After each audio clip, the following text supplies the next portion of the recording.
on pitch type and which pitches Miguel Gonzalez really struggles with. So I'm going to go over here to pitch type splits. And what I'm going to be looking for is which pitches it is that Gonzalez has really been struggling with this year. And I'm going to go to the advanced data here. And I'm going to look at ISO, which ones does he give up for power, WRC plus, which ones are creating runs for offenses. And we'll go down to 2017, and it really looks like this year the four-seamer and the slider are the two pitches that are really struggling with. The 273 ISO allowed on the four-seamer, 272 ISO allowed on the slider, WRC plus. Offenses are really creating quite a bit against him via these two pitches, which seem to be, based on his pitch counts, the two most popular pitches that he has. He's throwing those the most. Now, the sinker and the curve are right there with the slider as well. They're popular, but they're not nearly as as difficult, or excuse me, as damaging for Gonzalez as the four-seamer and the slider, which are his two favorite pitches. I want to figure out exactly how he's using these, and I'm going to go to Brooks Baseball to do this. And you can go quickly to the dashboard. You can find Gonzalez right here we'll go to his player card. It'll give you a nice little blurb. Here we go. His four-seam fastball results in somewhat more fly balls than other pitchers' four-seamers.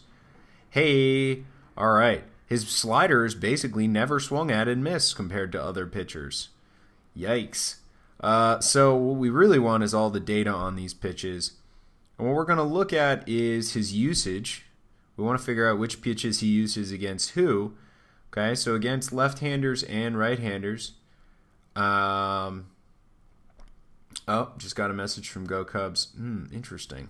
That's a bummer. I'm having issues with the Stitcher feed.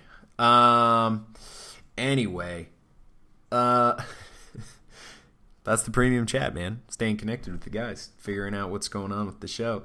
Against lefties, it's a four-seamer, it's the sinker, it's the slider. Against righties, it's the four-seamer, a little bit more of the slider, and a little bit more of the curve. It looks like he lights that. And the split-finger fastball against the lefty, that's interesting as well. But it still looks like these are the primary pitches that he's going to be using, the four-seamer and the slider. Okay, we know those are pretty terrible pitches for him. So what we need to figure out is which Dodgers are going to be really good against these pitches. And what I might do is I'm at the leaderboard spot. I'm going to find the Dodgers over here. Oh, that's the Diamondbacks. Whoops. We don't need the Diamondbacks. Although they would be an interesting to do a deep dive on as well. Dodgers right now. Okay, so Dodgers in 2017. I'm going to adjust the plate appearances here to 50 because some of the platoon guys or injured guys may not pop up there. So that kind of gives me a better sense of the depth of the roster. And I'm going to look at pitch value. I'm going to see who creates the most offense off of which pitches. Clearly, Justin Turner against the fastball is an excellent option. Justin Turner against the slider, an excellent option. Corey Seager against the fastball and the slider, and an excellent option. And we know Gonzalez is going to use those pitches. That's great to see. They're not bad against the curveball. They're not bad against, the changeup. If for some reason he adds it, I don't know, he's not throwing a changeup, so it doesn't matter. And we see Bellinger down here. Not quite as good against the fastball, but holy smokes is he good against the slider. That's really nice to have. Also quite good against the curveball. That's really nice to see as well. So we obviously know, just by name value that Turner, Seager, and Bellinger are elite plays. What we have to figure out is what other pieces are we going to use here. Is it going to be Grandal? Is it going to be Taylor? Could it be Jock Peterson? Could it be Yasiel Puig? Some other guys in this lineup that we may want exposure to because we have three pieces. We want to figure out the fourth. We'll use Plate IQ for a little bit of help with this one. And this is just going to give us a sense of who has the best numbers against right-handers. We look at this. We're seeing Taylor's going to be in the leadoff position, decent numbers. Seager, Turner, obviously we saw that he has good stuff. But, the thing that's nice about Turner is he's not going to strike out. He may not be the best home run hitter, but he definitely has some WOBA upside. Bellinger seems elite against righties here with the 377 ISO.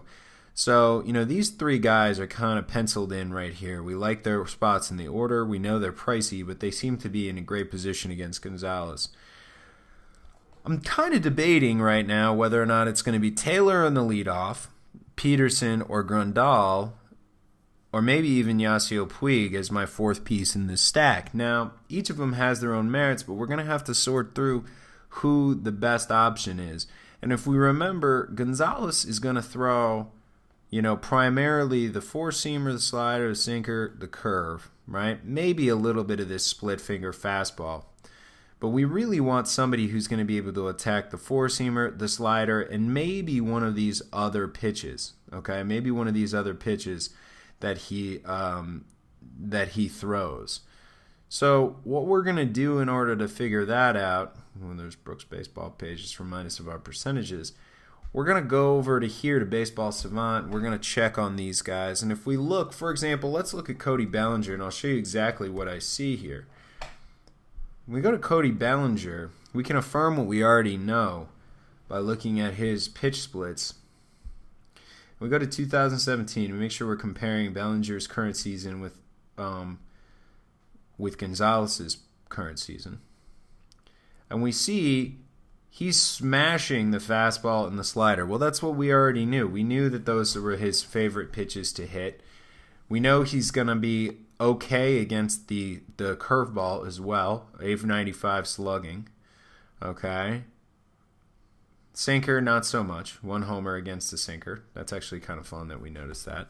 So really, Bellinger is an elite play. We're looking at the pitch type over here, and we're looking at the outcome. And I'm really concentrating on this home runs because, man, I want to win tournaments. So that's where we're at. So now we need to look at guys like Chris Taylor. So let's look up Chris Taylor here and figure out what we can figure out. There he is, Chris Taylor. Batting leadoff. Good to see him up there. Young guy.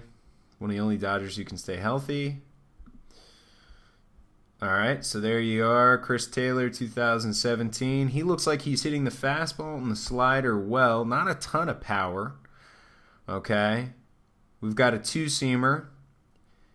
He's not that great against the curve. His numbers are pretty mediocre here, and in fact, his numbers against the slider are not that great either. This kind of aligns with what we saw. He may not be my favorite option for home run upside in this situation. He's just not hitting the ball that hard. So, okay, fine. I'm going to go over to Jock Peterson.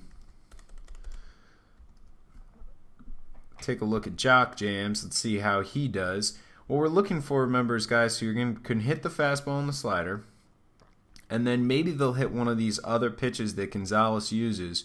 And we know Peterson is a lefty, so we're going to know he's probably going to see... Maybe he'll see some sinker. Maybe he'll see some curve. Maybe he'll see some split finger. Okay. So let's see what he's going to get. Well, he likes the changeup. He doesn't mind the curve. That's not bad. We don't mind the curve. Numbers against the curve right there are pretty solid, actually. So Peterson should be interesting. Okay, but the sinker numbers are terrible. He hates the sinker.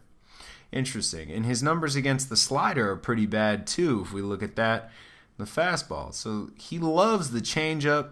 He seems to not mind the curve, but we're going to see too many fastballs and sliders here for me to really feel like a guy who's batting 240 and 250 against those two pitches is really in an elite spot. So if he was throwing a changeup, I might be more interested in him, but it doesn't really seem like this is a really good spot for Peterson. So we're going to look into Yasiel Puig because he was the other guy that we were considering. Okay, Yasiel Puig also has the advantage of being pretty inexpensive. Now, one of the things that you can use here, guys, is also the heat maps. You can see exit velocities versus right-handed pitching.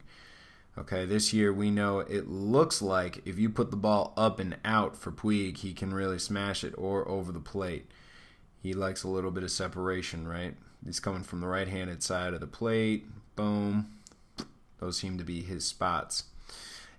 But either way, we see that Puig has some decent numbers. He's batting terribly against the slider, but he does have a couple home runs. Problem is he swings and misses a lot at it. Okay? We also see, though, that he likes the sinker. That's good to know. He's hitting the sinker really well. He's probably going to see the sinker from Gonzalez because against the right-hander, he is using that sinker 20% of the time. So that's kind of nice. We know that he's going to use that 20% of the time. That's really not bad at all. That's good because he seems to like that one. At batting .316, 5 singles and a homer. And then he doesn't mind the curveball either, so he's going to see that curveball a little bit as well. So it actually looks like Puig might be the guy for this thing. The guy for this, and if we look at his numbers here, the same is true. 256, 256 ISO, 356 WOBA. Okay, and we see some heat map connection here. The corners and outside over this side of the plate. Gonzalez seems to throw a couple pitches and Puig seems to be getting there. And his numbers are kind of underrated. So maybe we go with Yasiel Puig in this case, knowing that he can hit the sinker, knowing that he has decent numbers against the curveball. Okay, but understanding he's also cheaper and probably lower owned than a guy who's going to be up in the lineup like a Jock Peterson or a Chris Taylor, even though they're excellent plays as well just based on their numbers. I mean, Peterson, just by the sheer numbers, should be the guy that we're playing, but you're paying a lot more money for Peterson at $3,600 than you are for Puig at $2,500, so you could play Puig. But let's check on Yasmani Grandal just to make sure we're not missing something here. Yasmani. All right, so we know we're looking for fastball, slider, maybe some sinker action here. 2017 season for Mr. Grandal. We know he hits righties slightly better than he hits lefties. The four-seamer and the change seem to be where he's at. Slider, okay against the slider, not bad. 11 for 43, that's not a deal. 4 for 17 against the curve. Not okay against the sinker, not bad. So Grandal is in play, I think, if you found yourself in need for a catcher, but Puig continues to be cheaper and probably lower owned. So we go back to this and we find Seager, Turner, and Bellinger as elite plays, and possibly the fourth play would be Yasiel Puig, just because he profiles really well in this spot against Gonzalez. He hits righties pretty well according to some of the numbers, and according to some of the pitch types, Puig is actually in a decent position to maybe hit one out because he doesn't mind that sinker. It's, if you guys know what I'm looking for here, I'm looking at the pitch effects data for Miguel Gonzalez under his splits, pitch type splits, figuring out which pitches are the ones that give up power under the advanced column for ISO, WRC+,